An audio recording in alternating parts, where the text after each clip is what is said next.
বিশাল এই ঘাস ক্ষেত লাগিয়েছেন প্রবাসী ফেরত জনাব মোহাম্মদ আবুল কালাম আজাদ। তিনি একজন গরুর খামারি।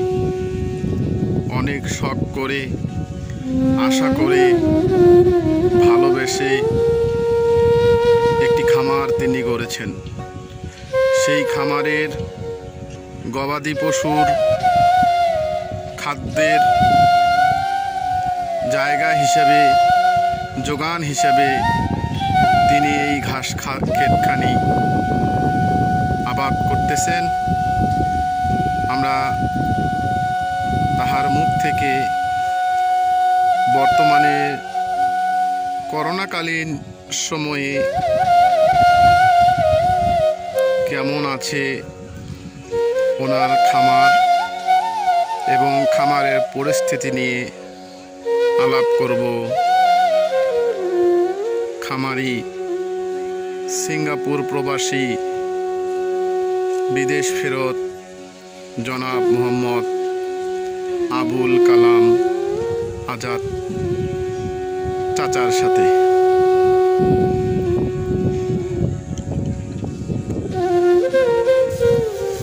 এই সেই আমার চাচা,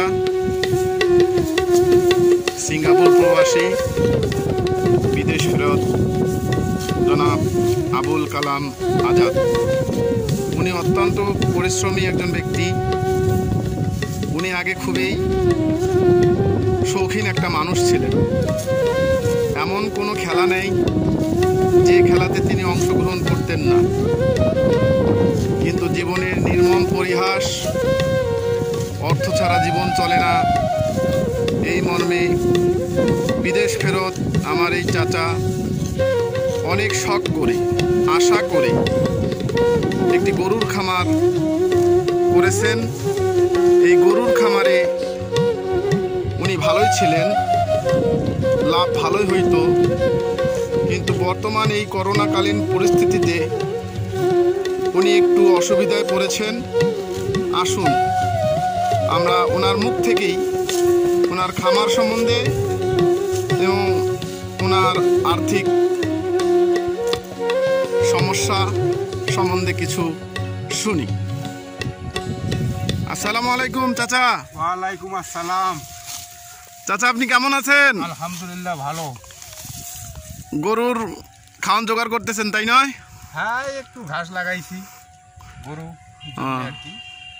তা সব মিলে ভালোই আসছিল আর কি, চলছিল ভালোই আলহামদুলিল্লাহ। কিন্তু এই যে করোনাকালীন সময়ে গরু কিছু বিক্রি করে দিছি, দুধ বিক্রি হয় না, যার কারণে আবার নতুন গাভী উঠাইতে পারতেছি না, পয়সা নাই। যদি সরকার আমাকে একটু আর্থিকভাবে সহায়তা করতো আর কি, বিশেষ করে সুদমুক্ত ঋণ অথবা অল্প সুদের ঋণ পাইতাম, তাহলে আরও গরুর ফার্মটা একটু ডেভেলপ করা যাইতো আর কি, বাড়ানো যাইতো এই আর কি। এই জন্যে গরু নিতে পারি নাই। কিছু বকনা আছে, 2-3টা গাভী আছে। চাচা আপনার খামারে সর্বমোট এখন কতগুলো গাভী আছে? গাভী আছে বর্তমানে 10টার মতো। 10টা? তো আপনার যেটা ভাষ্য, এই করোনাকালীন সময়ে আপনার অনেক ক্ষতি হয়ে গিয়েছে। হ্যাঁ, আপনি আপনার প্রোডাক্টিভিটি বা যেটা দুধ, আপনার যে দুগ্ধ খামার, এই খামারের দুধ আপনি সুলভ মূল্যে বিক্রি করতে পারেন নাই।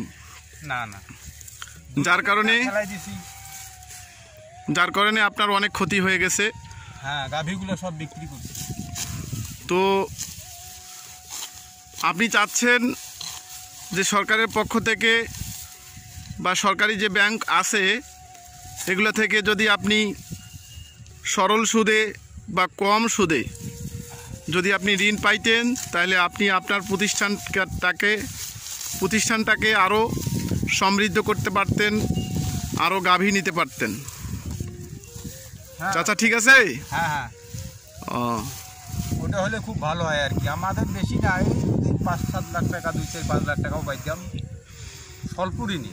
ঋণ তো অনেকেই দিতে চায়, কিন্তু 10%, 12%, 14% হারে দিতে চাই। আমি নেই না, কারণ আমার 3-4% হারে পাইতাম, তাহলে আরও কিছু ফার্মটা ডেভেলপ করতাম।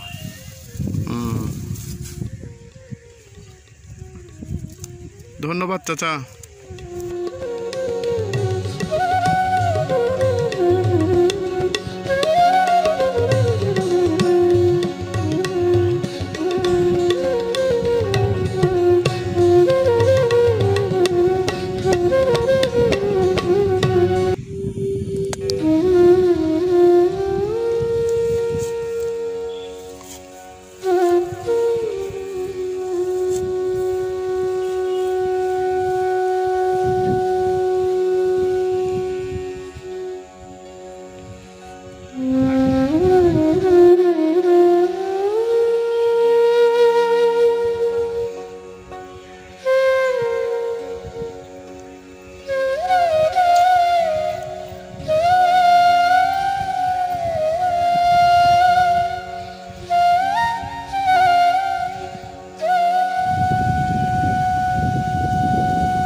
খাবার দেন।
চাচা, আপনার এই খামারে কি কি জাতের গরু আছে, গাভী আছে?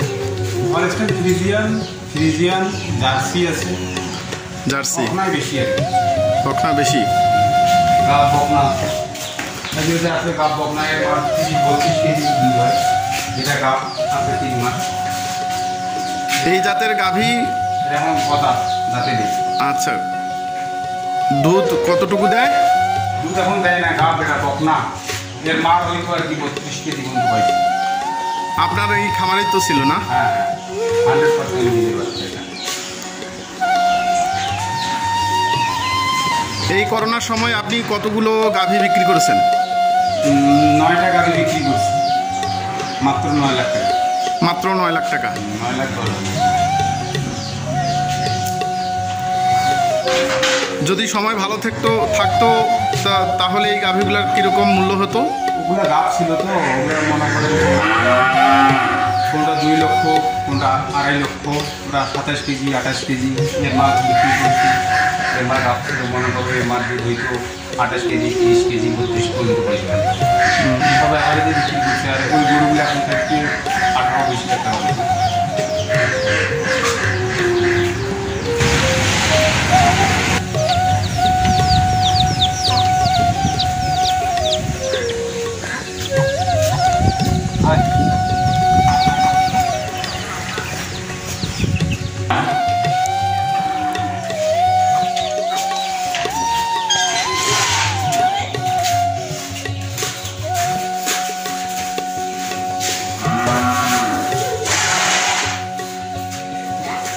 এইখানটাতে তো আপনার দেশি জাতের গাভী ছিল, তাই না? হ্যাঁ, দেশি গাভী ছিল, ওগুলা বিক্রি করছি। এই যে এখানে এখন বাচ্চা বকনা আছে, হুম, দেড় কেজির দুধ হয়।